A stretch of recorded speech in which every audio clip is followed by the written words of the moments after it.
أعوذ بالله من الشيطان اللعين الرجيم بسم الله الرحمن الرحيم આપણા આકા હુસૈન સૈયદ શુહદા કરબલા તરફ જવા પહેલા આ પ્રમાણે હદીસ બયાન કરી.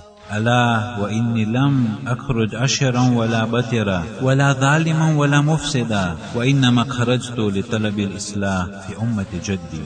હું નીકળી રહ્યો છું મકસદ વગર નહીં, અને મને આ નીકળવાથી જુલમ પણ નથી કરવું અને મને ફસાદ પણ નથી કરવું, પણ હું નીકળી રહ્યો છું મને ઇસ્લાહ કરવી છે મારા નાના સલ્લલ્લાહુ અલૈહિ વસલ્લમની ઉમ્મતમાં. ઉરીદુ અન આમુર બિલ મારૂફ, મને ખબર છે કે હું અમ્ર બિલ મારૂફ કરું, સારી વસ્તુ અને નેક વસ્તુ તરફ હું હુકમ આપું, અમ્ર કરું. વ અનહા અનિલ મુનકર, અને ખરાબીઓને હું રોકું. એ મુનકર, એ ખરાબ વસ્તુઓથી હું માણસોને રોકું, એ મારો મકસદ છે. અને હું મારા નાના હઝરત મુહમ્મદ મુસ્તફા સલ્લલ્લાહુ અલૈહિ વસલ્લમ તથા મારા બાબા અલી ઇબ્ન અબી તાલિબ અલૈહિ સલાતુ વસલામની સીરત ઉપર હું અમલ કરીશ. અઝીઝાને મહતરમ, ઇમામ હુસૈન અલૈહિ સલામના આ મકસદો હતા, અને આપણે ઇમામ હુસૈન અલૈહિ સલામને જ્યારે યાદ કરીએ તો આ મકસદ જે ઇમામ હુસૈન અલૈહિ સલામના હતા, એ મકસદને જો આપણે પૂરા કરીશું તો જ આપણે એમ કહી શકીએ કે યા લૈતની કુન્તુ મઅકુમ, કાશ અગર જો હું તમારા સાથે હોત તો હું કામયાબ થઈ જાત. આપણે અગર જો ઇમામ હુસૈન અલૈહિ સલામ સાથે કરબલામાં હોત તો આપણે આ મકસદને પૂરો કરવાની કોશિશ ન કરત, આપણે જરૂર તે કોશિશો કરત. પણ આપણે આટલા જમાના પછી આવ્યા છીએ, અને આપણે અગર જો કહીએ કે અગર જો હું કરબલામાં હોત તો આપણા ઉપર લાઝિમ છે કે આપણે આ જમાનાના અંદરમાં તપાસ કરીએ કે ઇમામ હુસૈન અલૈહિ સલામને શું ખપતું હતું, ઇમામ હુસૈન અલૈહિ સલામનું શું મકસદ હતું, એ મકસદને આપણે સમજીએ અને તે મકસદને પૂરો કરવાની કોશિશ કરીએ. અઝીઝાને મહતરમ, ઇસ્લાહ જે છે તે બહુ જ મહાન વસ્તુ છે. એ ઉમ્મતના અંદરમાં ખરાબીને બદલાવી નાખવું, ઇસ્લાહ કરવો, સુધારો કરવો, એ બહુ જ મહાન મકસદ છે. અને અમ્ર બિલ મારૂફ પણ મહાન મકસદ છે, નહી અનિલ મુનકર પણ મહાન મકસદ છે. એવું ના થાય કે એ માણસો જ્યારે તેઓને અમ્ર બિલ મારૂફ કરવામાં આવે તો એવું ના થાય કે તેઓ ગુસ્સે થઈ જાય, અને એવું પણ ના થવું જોઈએ કે અમ્ર બિલ મારૂફ પણ ન કરી શકાય. ઇમામ હુસૈન અલૈહિ સલાતુ વસલામ બીજા ઠેકાણે આ પ્રમાણે કહ્યું, અલા વ અન્ન હાઉલાઈ કદ લઝમુ તાઅતુ શૈતાન વ તરકુ તાઅતુ રહમાન વ અઝહરુલ ફસાદ. ઇમામ અલૈહિ સલામે કહ્યું કે આ લોકો, એ બની ઉમૈયા તરફ ઇશારો હતો કે તે લોકો શૈતાનની તાબેદારી કરી રહ્યા છે, શૈતાનની તાબેદારીને લોકો પકડી લીધા છે, અને રહમાન અલ્લાહ સુબહાનહુ વ તઆલાની તાઅતને તાબેદારીને મૂકી દીધા છે, અને તેઓ દુનિયાના અંદરમાં ફસાદ અને ખરાબીઓને જાહેર કરે છે, ફસાદ અને ખરાબીઓને ફેલાવે છે. અઝીઝાને મહતરમ, અગર જો ખુદ ઇન્સાન પોતાના નફ્સ તરફ તપાસ કરે, શું તે શૈતાનની તાબેદારી કરે છે કે પછી અલ્લાહ સુબહાનહુ વ તઆલાની તાબેદારી કરે છે? અગર જો અલ્લાહની તાબેદારી કરતો હોય તો તે ઇમામ હુસૈન અલૈહિ સલામના ચાહકોમાં અને સાથીદારોમાં શુમાર થશે. પણ અગર જો ઇન્સાનના અમાલ, ઇન્સાનના કામ એ શૈતાનની તાબેદારી તે કામના અંદરમાં દેખાઈ રહ્યું હોય, અગર જો ખરાબી કરતો હોય ને ફેલાવતો હોય, તો તે કદી ઇમામે હુસૈન અલૈહિ સલામના સાથીદારોમાં શુમાર નહીં હોય, બલકે તે બની ઉમૈયાના સાથીદારોમાં છે. ભલે પછી જબાનના અંદરમાં કલમો પડતો હોય, ભલે પછી જબાનના અંદરમાં ઇમામ હુસૈનનું નામ લેતો હોય, ભલે પછી જાહેરી ક્રિયાઓ કરતો હોય, પણ અગર જો આ અમાલના અંદરમાં એ ખરાબીઓ દેખાશે, એ શૈતાનની તાબેદારી દેખાશે, તો તે બની ઉમૈયાના સાથીદારોમાંથી છે.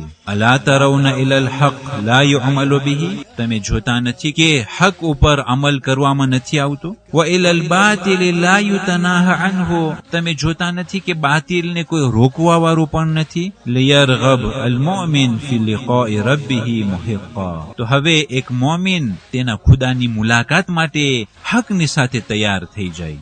અઝીઝાને મોહતરમ, આ સદા અને આ પુકાર તે લોકો માટે જ ન હતો કે જે લોકો ઇમામ હુસૈન અલૈહિસ્સલામના ટાઈમમાં હતા. આ સદા અને પુકાર કયામત સુધી રહેવાનું છે. અગર જો આપણે જોઈ કે હક ઉપર અમલ કરવામાં નથી આવતો, અગર જો આપણે જોઈ કે બાતિલને રોકવામાં નથી આવતો, તો મોમિનીને કિરામ તૈયાર થઈ જાય કે એ લોકો આ વસ્તુને સુધારો કરે, ભલે પછી લોકો અમને કતલ કરવામાં કેમ ના આવે. ઇમામે કહ્યું કે હક ઉપર અગર જો અમલ કરવામાં ના આવે, બાતિલથી રોકવામાં ના આવે, તો ખુદાની મુલાકાત માટે હકની સાથે તૈયાર એક મોમિન થઈ જાય. એટલા માટે આ મોટી જવાબદારી ઇમામ હુસૈન અલૈહિસ્સલામે આપણને શીખવ્યું છે. અને જે લોકોના દિલના અંદરમાં ઇમામ હુસૈન અલૈહિસ્સલામની મોહબ્બત હશે, તો એ લોકો તનતોડ મહેનત કરી, કોશિશ કરી અને આ હકને કાયમ કરશે અને બાતિલને ઠુકરાવશે. فإني لا أرى الموت إلا سعادة હું નથી જોતો મોતને સિવાય કે તે ખુશી છે, તે સઆદત છે. અઝીઝાને મોહતરમ, ઘણા લોકો મોતથી ભાગતા હોય અને મોતથી એ લોકો દૂર ભાગતા હોય, જાણે કે તે શખ્સને કોઈ દિવસ મરવાનું જ નથી. જે મોતથી તે લોકો ભાગે છે, મોત આવીને તે લોકો અમને પકડી લેશે. فإنه ملاقيكم મોત આવીને તમને પકડી લેશે. ઇમામે હુસૈન અલૈહિસ્સલાતુ વસ્સલામે કહ્યું કે મારી જવાબદારી અદા કરતા કરતા અગર જો હું મૃત્યુ પામ્યો, અગર જો હું ગુજરી ગયો, તો આ એક બહુ જ મોટી ખુશી છે, બહુ જ મોટી સઆદત છે. અને એ નસીબદાર લોકોને આ સઆદત વાળું મોત નસીબ થાય છે.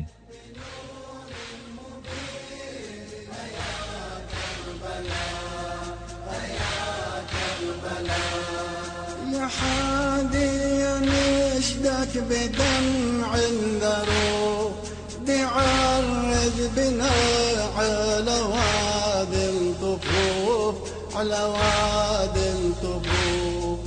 أزور أخوتي يرد عاين واشوف، أزور أخوتي يرد عاين واشوف، أعاين واشوف. أشوف أشجارا من كروب وبلا، عفيت رمية بوسط الفلا. أشوف أشجارا من كروب وبلا، عفيت رمية بوسط الفلا. بدم المصاب بحر التراب يا كربلاء، يا كربلاء. يا حامل معمر على كربلاء برمز الشهادة ورمز العلا. يا حامل معمر على كربلاء برمز الشهادة ورمز العلا. بمهد الحسين بنور المبين يا كربلاء. 10 માહે મુહર્રમ ની રાત શબે આશુર. આજની રાતમાં જ્યારે તે ઝાલિમો અશકિયાઓ ઇમામ હુસૈન અલૈહિસ્સલામના ખૈમાઓ ઉપર હુમલો કરવાની તૈયારી કરી રહ્યા હતા અને ઉમર ઇબ્ન સાદ તે હુમલાનો હુકમ આપવા માટે તૈયાર થઈ રહ્યો હતો, ઇમામ હુસૈન અલૈહિસ્સલામ હઝરત અબ્બાસ અલૈહિસ્સલામને મોકલ્યા તેના અમુક અસહાબની સાથે અને કહ્યું, અમહિલુના સુવાદ હાધિહી લૈલા લિનુસલ્લી લિરબ્બિના કે અમોને આ રાતની મોહલત આપો, જેથી કરીને અમો અમારા રબ માટે, અમારા ખુદા માટે નમાઝ પડીએ. ફઇન્નહુ તઆલા યઅલમ કારણ કે ખુદાવંદ કરીમને ખબર છે, અન્ની ઉહિબ